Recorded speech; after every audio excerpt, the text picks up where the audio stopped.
Hey everyone, so welcome to today's new video. The legends are back. I mean Garry and Vishy. They have been started playing each other again. And this actually is day number one that we are going to discuss and mention the moves and discuss the moves. Okay, so but actually, day two was yesterday. They played each other, but in this video we are going to day one and game number one. So this is chess 1960, and we have an irregular position. Okay, this seems like the Rubinstein variation, but actually it's not very similar to it. Okay, so Vishy is playing with the white pieces and Garry with black pieces. So let's see and actually what happened in that game. This was actually a quite tough match for both Garry and Anand. So let's start. So Fabi and Kasparov had analyzed this for 20 minutes, and Fabi guessed that Anand will just play the move e4, and actually that happened in the game. So okay, let's see what happened next. After e4, e6, then we have simply actually very simple d4 move. So it's just a developing move, and you know the bishop is also attacking, is coming to b4, attacking the rook on f8. And okay, so let's see what happens next. So Garry played in this position, played the move d5, and here, as I just told you earlier, we can just take, and after takes, then we have bishop d4, then knight to e7. So after rook to e1, we have knight to c6, and after bishop to a3, the game continues. Okay, but not this line happened in this game. We have knight to c3 by Anand. So instead of just taking and bishop to b4, here Anand decided to play knight to c3, so defending his pawn on e4, and also it's a developing move. We cannot actually criticize of this move and say this is a bad move at all. Okay, but here Garry took and Anand takes back. With the knight, we have bishop to c6, and actually knight to f6 was quite maybe actually more precise. Knight to f6, after knight takes f6, queen to f6 is simpler. Let's not forget that actually black can always castle short here.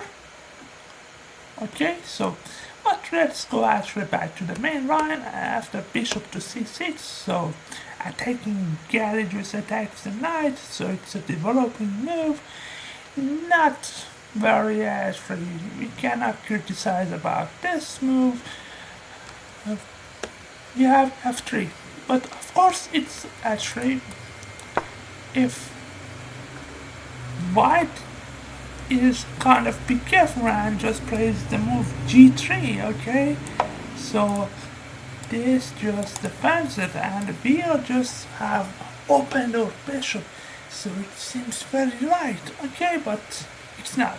Actually black has a move that is completely winning. So pause the video for moments and just think about it. Yep, it's f5, yeah, f5. And the knight doesn't have anywhere to go, that it doesn't raise the bishop, so bishop on h1 is so loose. No piece can actually defend it on h1, so you should be careful about the f5, and we are just losing a piece here. Very simple. After you take, but here knight takes e6, but it's not enough compensation here. After queen to e7, just take, or we can also play bishop to g2, taking your, bishop to g2, and I'm just attacking this, and then attacking that also. So it's just completely losing for white here. So that's why actually Anand played f3, but a better move was just queen d3. Queen d3 was better move, and this knight is defended here, and we have a square for all knight on f3 if we want to play knight to f3, and our position is much easier to play, but Anand decided that he wants to play f3. Okay, we have knight to e7, and after the move queen to d3, g6, and black already has equalized out of the opening, and his pieces are quite harmoniously positioned. So after g6, if you just white castles, that happened in the game because we are just threatening to take the pawn on d4. So Anand decided that he castles and defends this pawn. If you play something like this, or knight to e2, okay, then f5 maybe comes, okay, but I like actually Anand's move, and he decided to castle. Nice. But here, knight to f5. Instead of knight to f5, we had this very nice, amazing idea. Here we play f5 after knight to g5, attacking this, and the fourth, we just go queen to d7. And after knight takes h7, it loses too much time, as actually this is not a very good move. Knight takes h7 loses too much time for white, and black can already counterattack with rook to d8, so this pawn is so loose, and it is just attacking 3 times. If you decide to play c3 or bishop to after the knight e2, then black can actually start his push, and after a5 he has knight to e6 coming in, and okay, that's too much. I just want to say that's too much to take.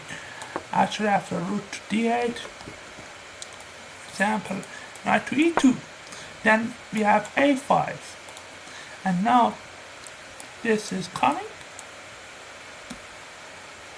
and another threat is also rook a6, rook b6. Okay, so white should be very careful here, but actually in the game knight to f5 was played, and now again this pawn is under attack, but Anand defends it accurately, plays knight to e2. We could have actually go bishop to f2, but knight to e2 is the best, and Anand played it. Bishop f2 is that the bishop doesn't really do much in this diagonal, so maybe Anand wants to maybe play bishop to b4 or bishop to c3, defending this pawn much more.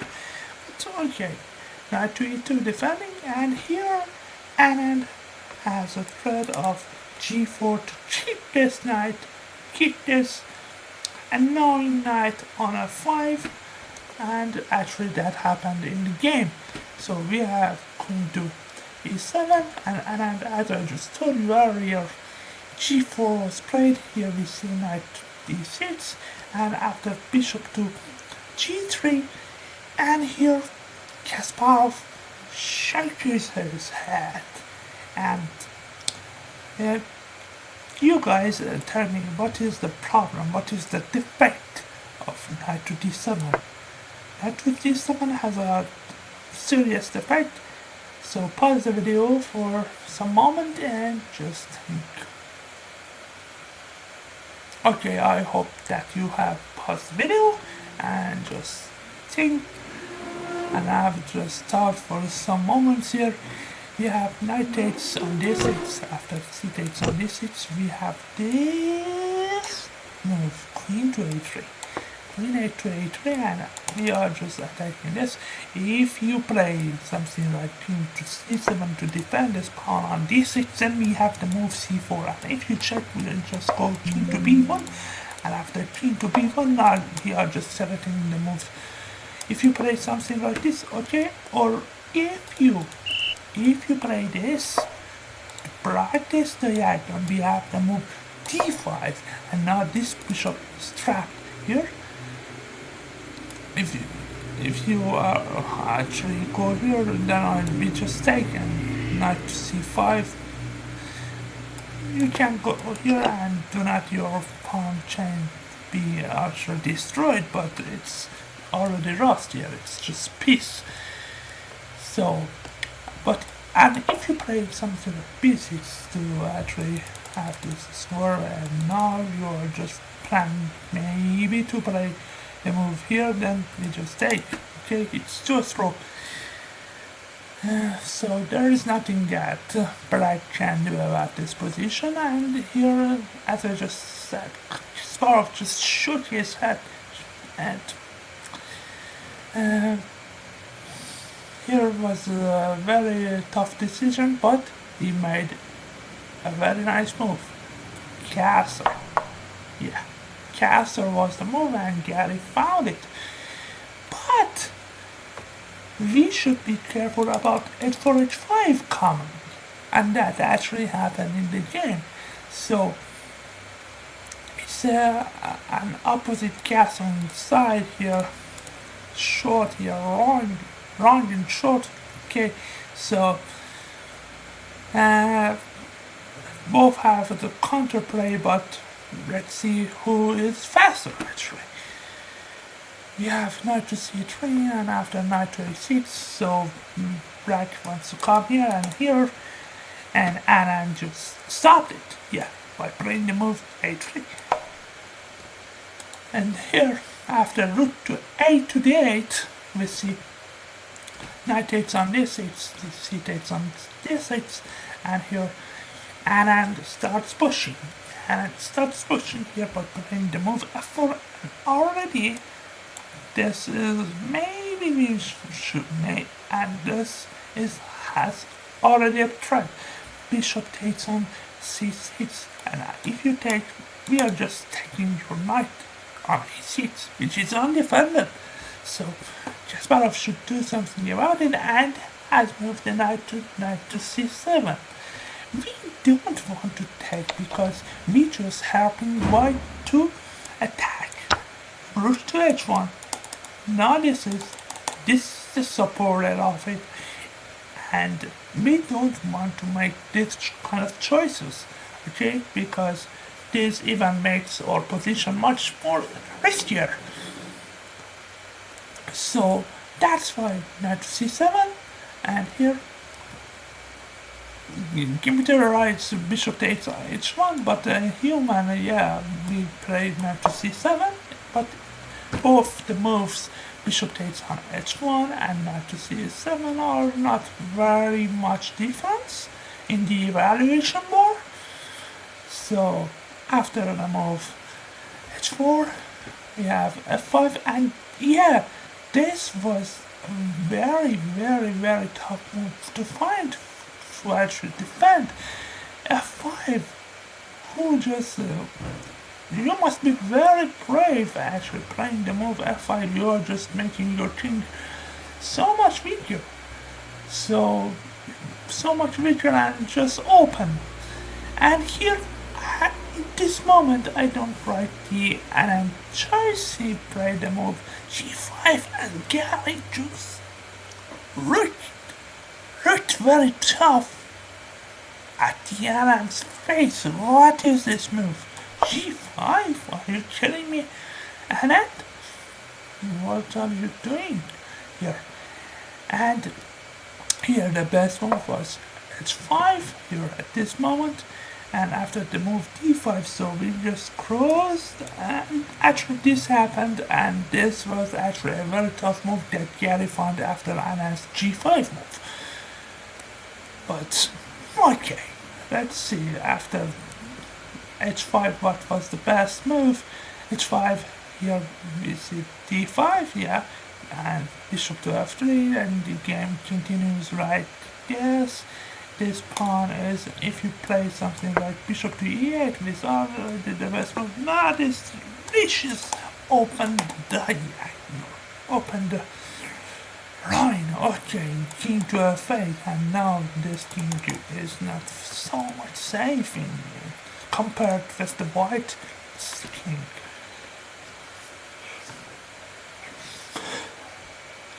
Sorry guys, for a moment I had to press. Okay, so sneezing. So after here, as I just told you, it's just very difficult to play with the bright spaces here.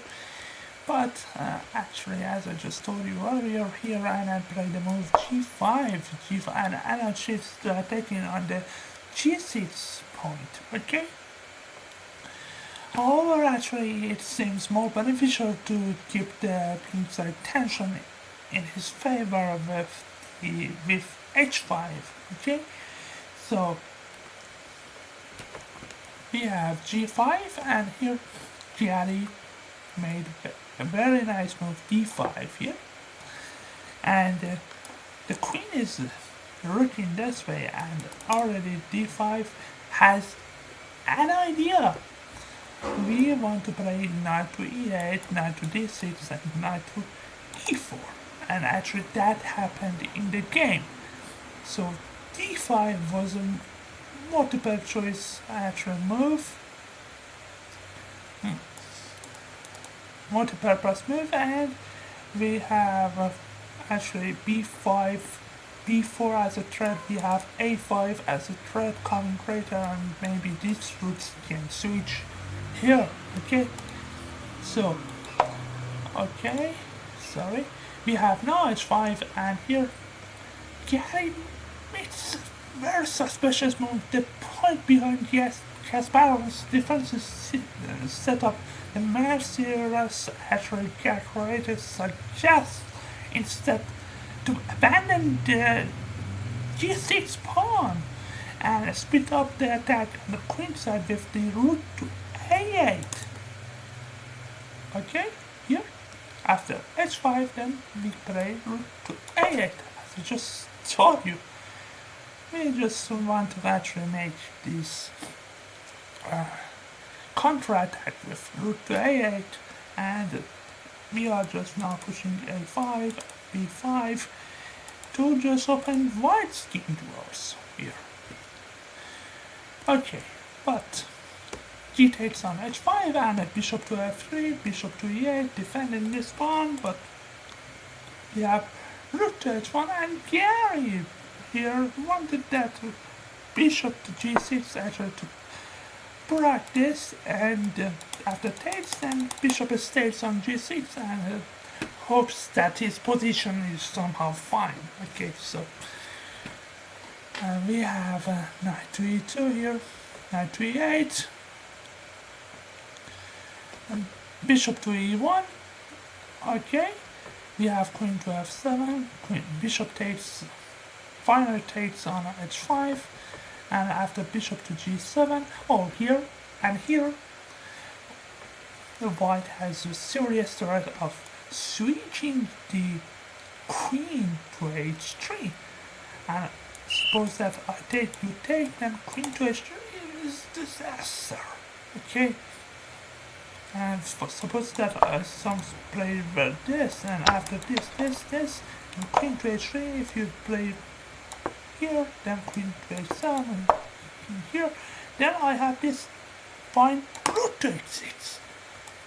Taking here, you cannot take because this is pin, and this is just already over for black. Here takes king to f8, then I can take, and here all the pawns are just collapsing here, and now bishop coming. This is just already lost. So that's why actually Garry played one move ahead, and played the move bishop to g7, because after bishop to g7, now you take, now I have gone, now I can actually play here, actually, so you don't have this with check, and now doesn't come with the check, and now I have rook to h8, and now your queen is trapped, you have to take, and this is maybe equal, but very tough to play. Okay, so that's why bishop to g7 was played here. We have king to b1, and after the move a5, queen to e3, hitting this pawn here. We have king to f7, and very nice defending move.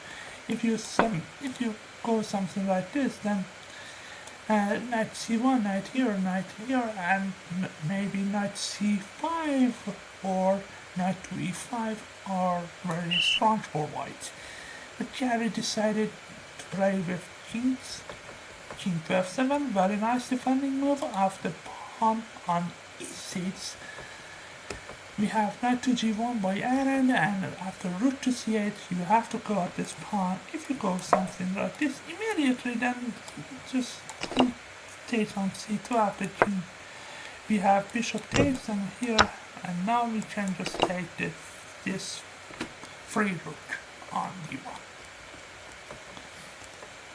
So that's why actually, but actually I don't like Anand's move. Queen c1 seems very passive. Another solid move by white seems, but in case of natural, queen to e2, Kasparov would likely have reacted with knight to d6. Okay. And then the line after knight to f3, it's just knight to c4. Bishop takes on actually bishop c3. It's just this, knight takes on a3, has this tactic. If you take the down, just take it, but then here we have take, and now rook to h7. Now actually rook to d3 is threatened, coming here, and the white position here is very fine, and black needs to actually be careful, and actually is lost in this position, believe it or not. Okay, but let's go back, and here I discussed the management. Queen to c1, we have knight to d6, bishop to e2 coming back and guarding this. We have the move b5, knight to f3, and at this moment both players have very low, were actually low on time, and they had to make fast decisions here. So we have this check at to e5, and after bishop takes on e5, Garry actually could play king to g8. King to g8 is fine, but this knight is very young and very powerful on e5, so that's why actually Garry decided to actually delete this knight from here, and bishop takes on e5, d takes on e5. Of course, if you take with the f, then you are just, and now this pawn is so weak here, and black can already play an attack against this pawn here, but d takes on e5 here, knight to e4, bishop to rook to d3, and at this moment I thought that rook to h3 is another good move, but it's actually equal. But Anand actually played more accurate, more active move by playing rook to d3, and now he wanted rook to d3 to defend, and already switched rook d to h3. He wanted to play rook d to h3, and at some moment maybe I can play bishop to h5 and to extend this bishop with this bishop on g6 and just play or win. And Kasparov this one actually played and continuing with the move b4. We have now a4, of course we shouldn't take, because after 8 hits before then this line is just completely open here and you are just maybe in serious trouble here. You should just find very accurate moves to survive. But who plays like that? Yes, a4. And you cannot push this then, because I just take with cb or rook takes on b3, and that's why I train the point of rook to d3, okay? So 1 point is for this, defend, as I just told you earlier, and 1 point to also attack, maybe to attack on the king, opponent's king, Garry's king. So rook f to c8, and here we have, as I just told you, rook d to h3, king to e8. It turns out that the king is not quite safe here actually. That's why actually king to e8 was played here. Better was maybe king to g8. Okay, but okay. After king to e8 we have this bishop to a6, and here Garry shaked his head again. He didn't expect this very nasty bishop to a6, and your rook is attacked and it has just one square to go. It is not very good to stack this rook, because you don't have any powers to attack against the opponents and against the Anand's king. So after bishop to a6, then Garry shaked and was very unhappy about the opponent's decision, about Anand's decision, and played the move rook to d8. Was forced. We have queen to d1, and here Garry just offered him another rook to d7, and here if you go here, then Garry is ready to sacrifice here after it takes b5, then queen c5. I'm just taking this pawn, and now I'm just reaching attack against your king. So after here, yeah, but Anand actually understood it very deeply and played the move queen to d4. We have queen to c6, provoking Anand to play bishop to b5. Okay, Anand did it. After take, we have queen takes on b5, and after bishop to f2. So here Anand wanted to play queen to b6 to trade, to offer an exchange of queens, because if you don't take, then I'm just taking your pawn on e6 here, and now you should take. Okay. But Garry played instantly rook to b7, stopping this idea, now putting it all the powers on the king. We have rook to d1 here.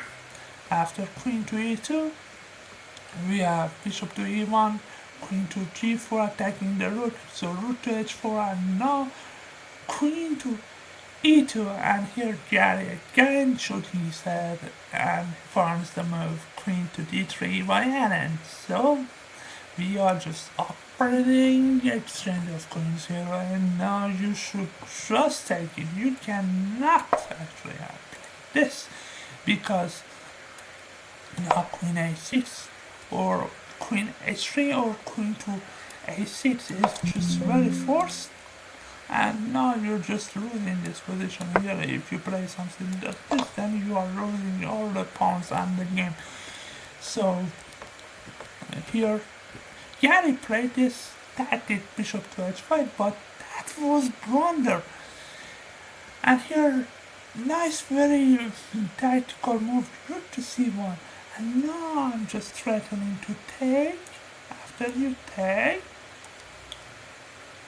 now I played something like rook to h2, and now I'm verifying this position, and now this pawn, this actually knight is kind of useless without the queen on e2.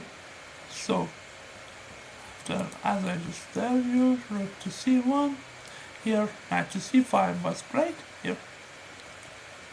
So if you take this, now your bishop is hanging, okay, and now your knight doesn't have any square scope. This, it's just losing completely. So that's why knight to c5 was played here, and after the move queen to e2, we have bishop takes on e2, rook, bishop to f2, so attacking this knight, knight again jumps to the a6, and now here it is important to play this. If you go something like this, then we have this raider for you check, then this knight to f2, and as you can see, this is just fork and we cannot do anything about it, then it's just actually losing for white in this position. So, and that's why I play this. We have now the move e4. So e4, if you take again, the same thing would happen here. That's why actually Kasparov played this tactic. And here we see rook to e1 already attacking or the bishop on e2. So bishop retreats to g4, and here we see bishop to c1 again, defending this very critical square on d2. We have knight to g3, and here rook to g1 and knight to e2, rook h to g1, and here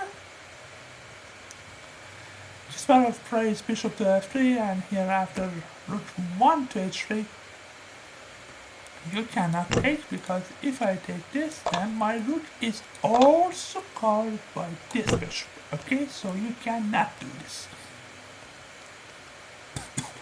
So after the move bishop to f3, we have rook to h3, bishop to e4, and now if you take on here, then we have rook takes on h7, rook takes on f7, and now I play this.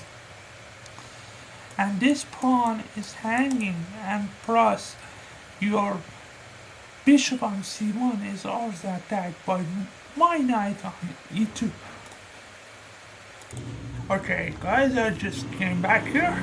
Okay, so here was a threat, so b takes on c2, and then the bishop on c1 is just hanging here.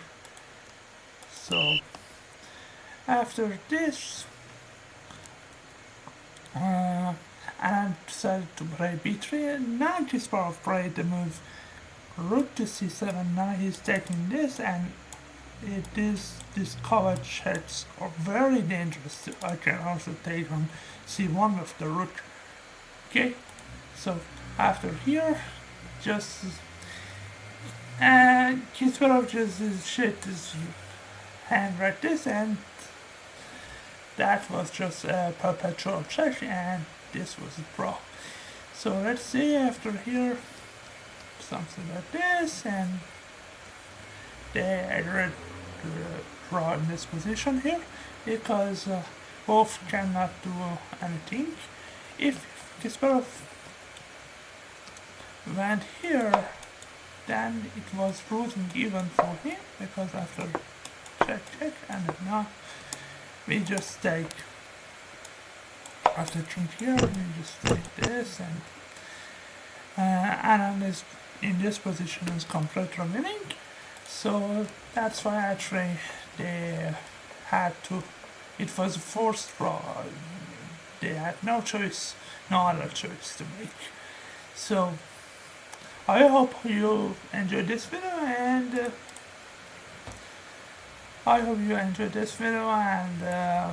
be sure to actually give the thumbs up, like this video, and please subscribe to the channel. So see you next time and game number 2 of the day number 1. So for more interesting videos, please make sure that you have subbed to the channel. So see you next time. Bye for now.